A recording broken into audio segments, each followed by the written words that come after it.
qué medida las poblaciones de los puertos del mar Cantábrico han compartido una cultura común, tanto en sus formas de vida, en las técnicas de trabajo e incluso en la mentalidad de sus gentes?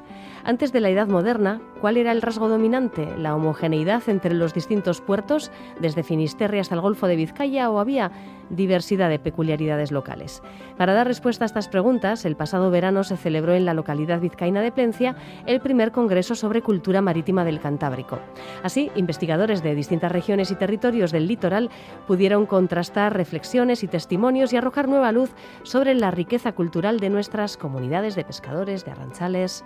Juan Aguirre, arratsaldeón. Arratsaldeón, Eva. Nos presentas hoy al coordinador de este congreso. Sí, al coordinador y promotor del primer Congreso sobre Cultura Marítima del Cantábrico, al hilo de la presentación de sus actas, que está teniendo lugar durante estos días en Bilbao, en San Sebastián hoy, editadas por el Museo Plasentia de Butrón Museo A, y que ha sido el artífice de esta edición también, como editor jefe de alguna manera, Gonzalo Duo. Arratsaldeón, Gonzalo.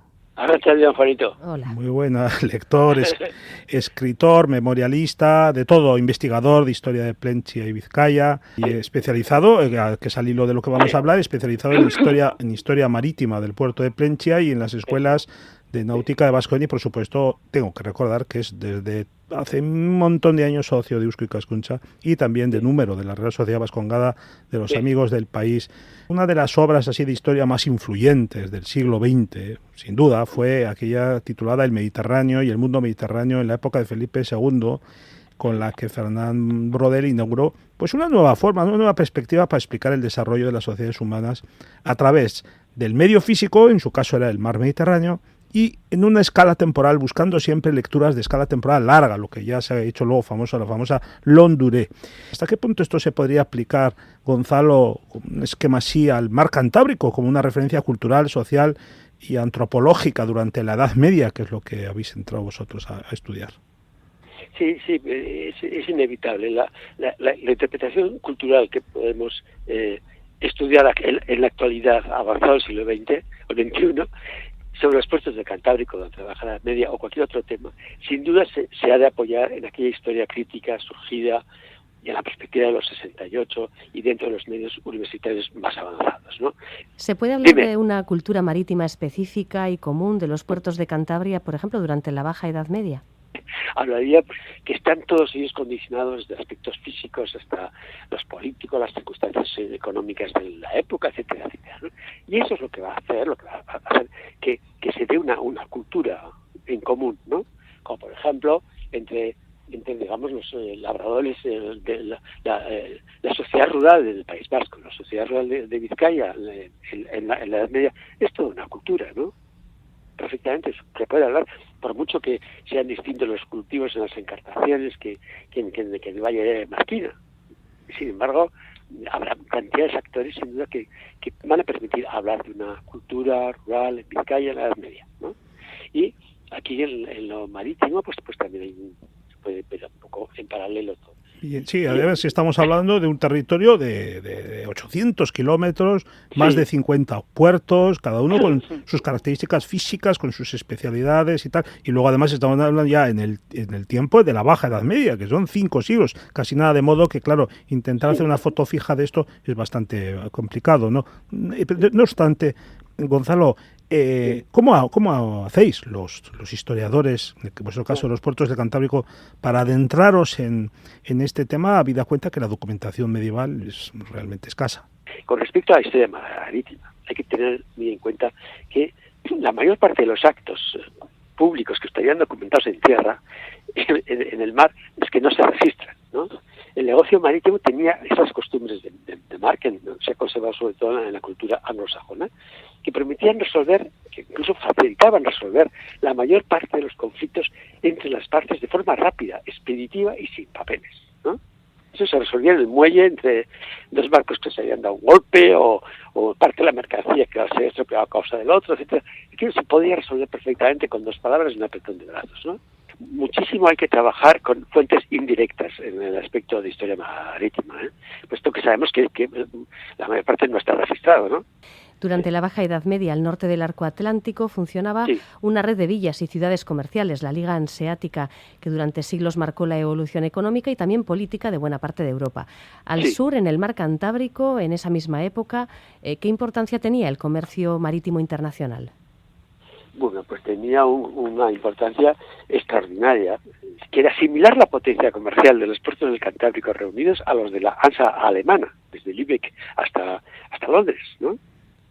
Estamos hablando de entre el siglo XV y XVI, ¿no? Que esto era similar, sí se ve, desde luego, en documentación, digamos, indirecta, que en puertos como Brujas, por ejemplo, la actividad de los vizcaínos que se decía, de los vascos en general, y de los cántabros en general, porque se les decía vizcaínos a todos, ¿no? Los de la cornisa, tenía una preponderancia extraordinaria sobre los demás. Las prerrogativas a favor de eran muy numerosas, porque les importaba mucho la importación que recibían de la lana de Castilla y de los hierros de Vizcaya, ¿no? Y ahondando un poquito más en este tema, Gonzalo, hay un artículo en el libro del profesor Añibarro de la Universidad de Cantabria que indica que en el ámbito de las relaciones marítimas internacionales los marinos gallegos, asturianos, cántabros, vizcaínos y guipuzcoanos colaboraban, participaban unidos.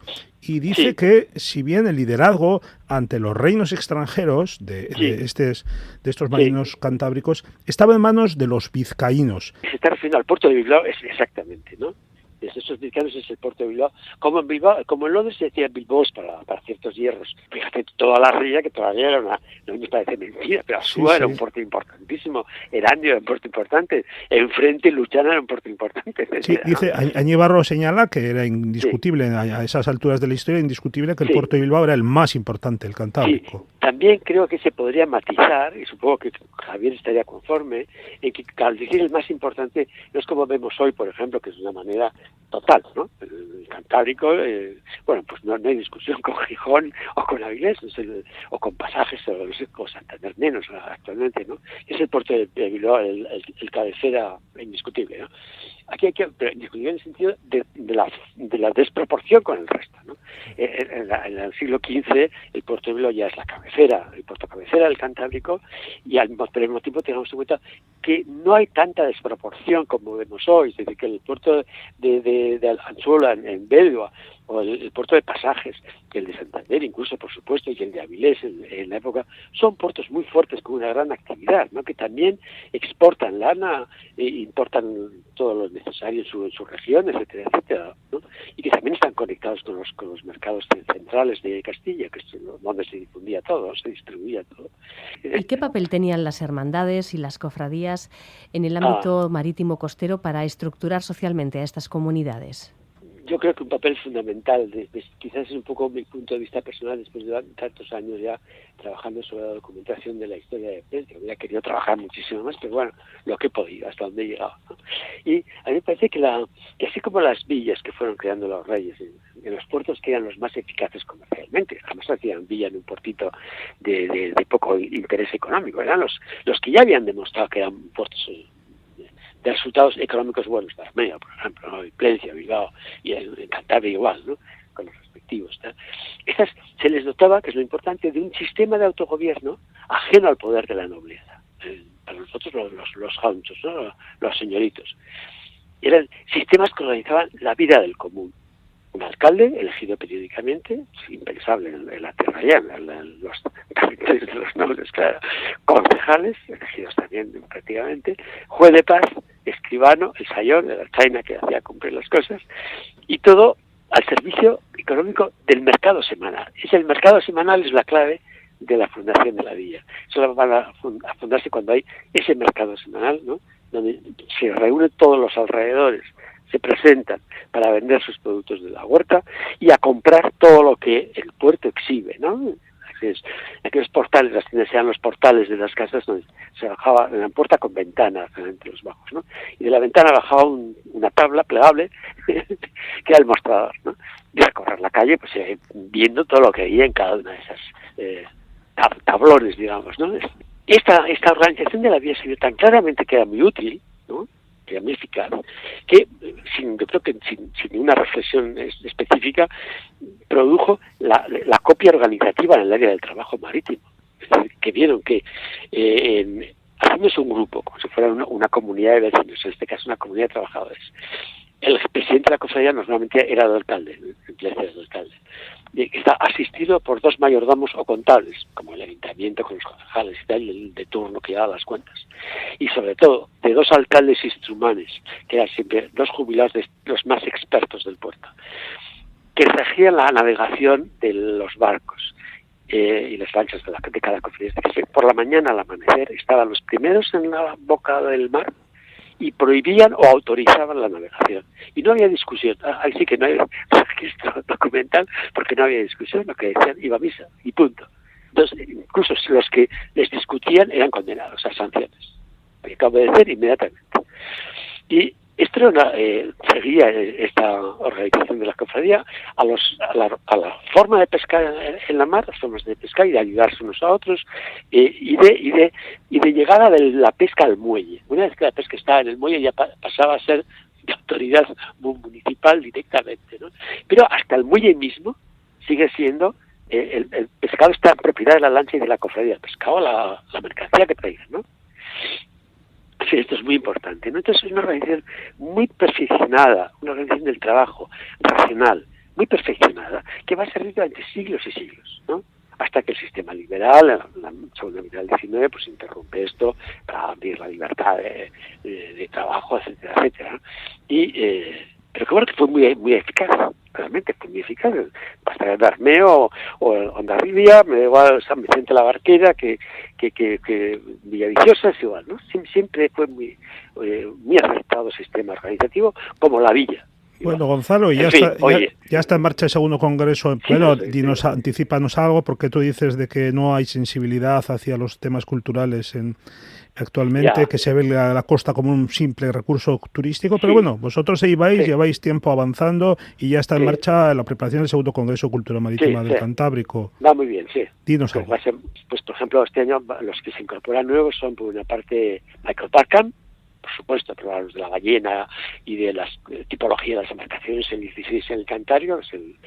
Yo creo que tenemos una buena remontada del tema aplicado al siglo XVI. Los demás somos casi los mismos del año anterior. Algunos nuevos también, como por ejemplo José Manuel Jiménez al puerto del Delequeitio, es el autor de los 2 tomos de la monografía que publicó hace años. Bueno, yo creo que está bastante bien planteado el próximo congreso. Que sabremos definitivamente en el mes de abril, ya le pondremos punto final al número de colaboradores, etcétera. Pues Gonzalo Dúo, gracias por habernos acompañado. Feliz congreso en julio. Muchísimas gracias a vosotros, vale. Un abrazo. Hasta luego, Juan. Hasta luego. Agur.